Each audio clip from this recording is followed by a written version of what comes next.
ओम जयंती काली मंगला काली भद्र काली कपालिनी दुर्गा क्षमा शिवा धात्री स्वाहा स्वधा नमस्तुते। ओम दुर्गाय नमः। प्रिय भक्तजनों, आज मैं आपको सुनाऊंगी नवरात्रि के तीसरे दिन सुने जाने वाले दुर्गा सप्तशती का चौथा अध्याय। तो माता रानी के चरणों में ध्यान लगाते हुए सुनते हैं दुर्गा सप्तशती का चौथा अध्याय।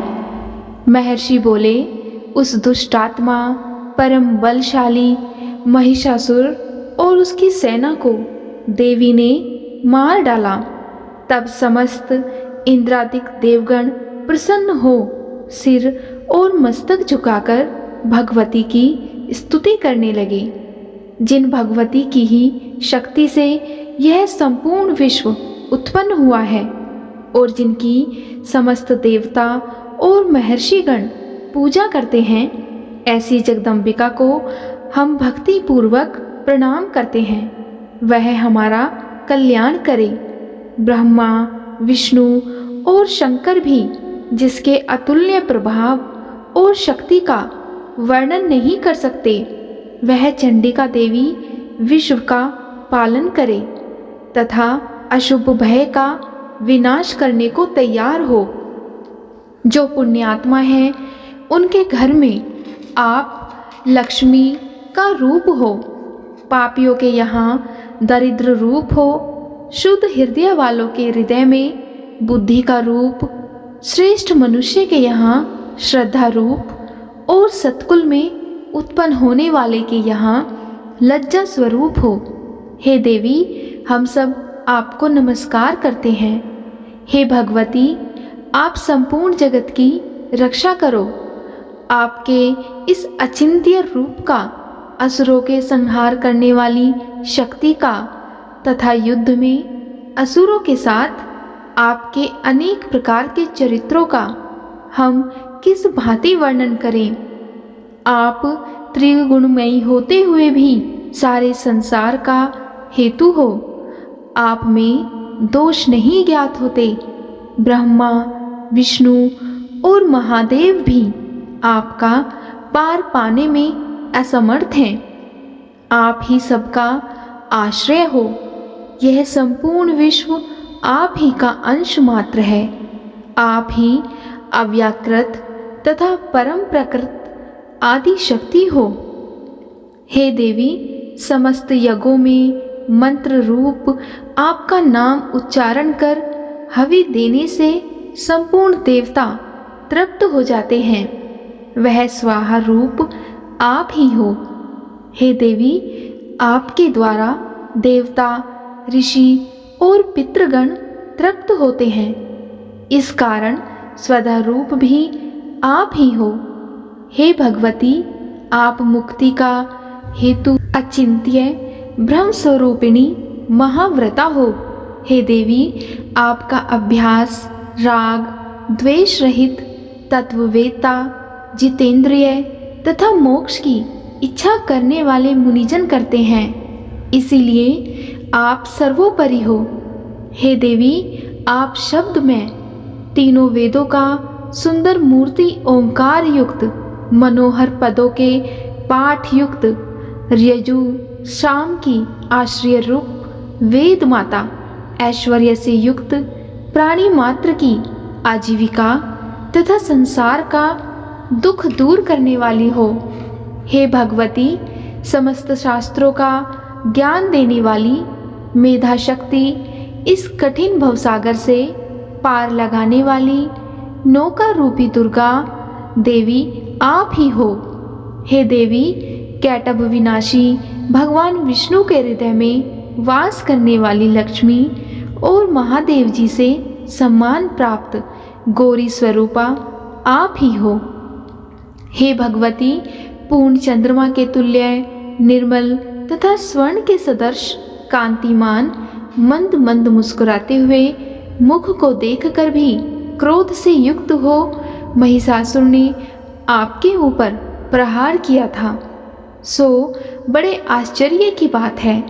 हे देवी, उदय होते हुए चंद्रमा के तुल्य आपकी छवि जो क्रोध के कारण विकराल हो उठी थी, उसे देखकर भी महिषासुर ने प्राण नहीं छोड़े, यह भी विचित्र बात है, क्योंकि क्रोधयुक्त यमराज को देख कौन जीवित रह सकता है। हे देवी, आप प्रसन्न हो जाइए। आप संसार के कल्याण के लिए ही उत्पन्न हुई हो। आपके क्रोध करने से सबका नाश होता है। यह बात अभी अनुभव में आई है कि आपने बहुत बड़ी सेना सहित महिषासुर का विनाश किया है। हे देवी, जिन पर आप प्रसन्न रहती हैं, संसार में उनके लिए ही सम्मान तथा यश सुलभ होता है। वे ही धर्मवीर हैं, धन्य हैं तथा स्त्री पुत्र दार आदि से संपन्न रहते हैं। हे देवी, आपकी कृपा से पुण्यशील पुरुष सदैव धर्म कार्य क्या करते हैं। आपकी कृपा से मृत्यु के बाद उन्हें स्वर्ग प्राप्त होता है। इस कारण हे देवी, आप त्रैलोक्य में अभीष्ट मनोवांछित फल की दाता हो। हे दुर्गे देवी, दुखी मनुष्य के स्मरण करने पर आप उनका संपूर्ण भय दूर कर देती हो। स्वस्थ पुरुषों के स्मरण करने पर उनको उत्तम बुद्धि देती हो। दरिद्रता के दुख और भय को नष्ट करने वाला तुम्हारे अलावा और कौन है, जिसका चित्त दूसरों के उपकार करने के लिए दया से परिपूर्ण है। हे देवी, उन असुरों को मारने से संसार में सुख हो, और ये असुर नरक में रहने के निमित्त भले ही पाप करते रहे हों, परंतु युद्ध में मरकर ये स्वर्ग लोक को प्राप्त करें, इसीलिए आप इनका वध करती हो। हे देवी, संपूर्ण दैत्य आपको देखने मात्र से ही भस्म हो जाते हैं, किंतु आपने शस्त्र से इनका संहार इसी कारण किया कि पवित्र शस्त्र के प्रहार से असुरों को स्वर्ग मिलेगा। इस प्रकार शत्रुओं के लिए भी आप कितने श्रेष्ठ विचार रखती हैं। आपकी तलवार की उग्र प्रभा से और त्रिशूल की नोक की चमक से उन राक्षसों की आंख फूट नहीं गई, इसीलिए कि किरण सहित चंद्रमा के सदृश आपका शीतल मुख उन्होंने देख लिया था।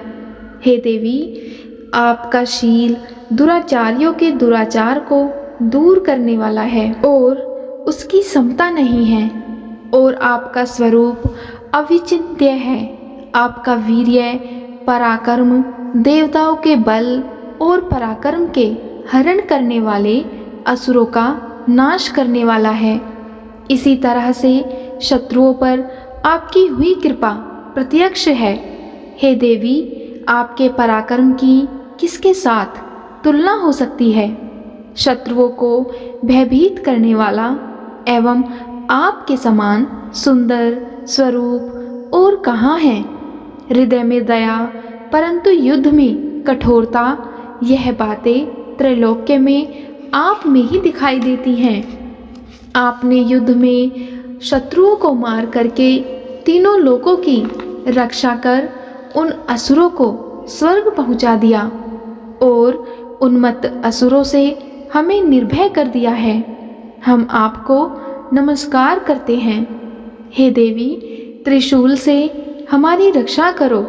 हे अंबिके, इस खड्ग से हमारी रक्षा करो तथा घंटा की ध्वनि, धनुष की टंकार से हमारी रक्षा करो। हे चंडिके, पूर्व, पश्चिम, उत्तर, दक्षिण इन चारों दिशाओं में अपने इस त्रिशूल को घुमाकर हम सबकी रक्षा करो।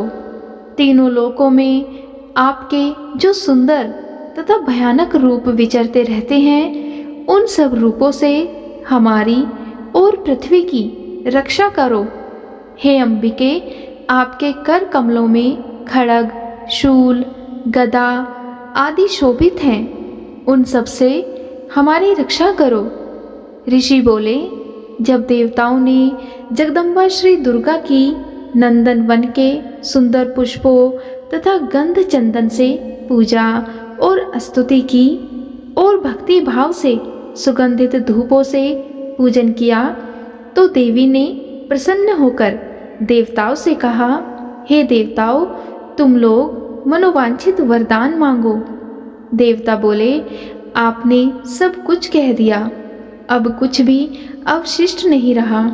हे मातेश्वरी, आपने हमारे बैरी महिषासुर का नाश कर दिया। इस पर भी यदि आप हमें वरदान देना चाहती हो तो हे भगवती, आपत्ति के समय जब जब हम आपका स्मरण करें तब तब आप दर्शन देकर हमारे दुखों को दूर करना। और हे सुमुखी, जो कोई भी आपका स्मरण करे उसको धन, ऐश्वर्य, स्त्री, संतान आदि से परिपूर्ण करना और हम सब पर सदैव प्रसन्न रहना।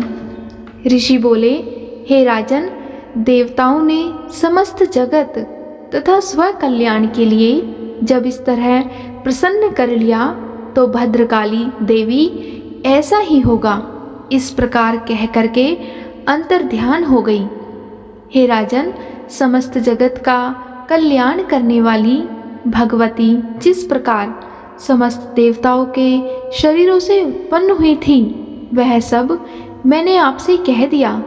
फिर पार्वती जी के शरीर से जगत की रक्षा और देवताओं का कल्याण करने वाली देवी कैसे प्रकट हुई वह सब कथा मैं तुमसे कहता हूँ, जो इस प्रकार से है, तुम ध्यान पूर्वक सुनो। इति श्री मार्कंडेय पुराण के देवी महात्म्य में शुक्रादि स्तुति नामक चौथा अध्याय समाप्त। आज की वीडियो में इतना ही। उम्मीद है आपको आज की वीडियो ज़रूर पसंद आई होगी। अगर आपको आज की वीडियो पसंद आए तो वीडियो को लाइक, और अगर आप चैनल पर पहली बार आए हैं तो चैनल को सब्सक्राइब भी ज़रूर करिएगा। और कमेंट बॉक्स में स्कंद माता की जय, देवी माता की जय अवश्य लिखिएगा। जय माता दी, स्कंद माता की जय।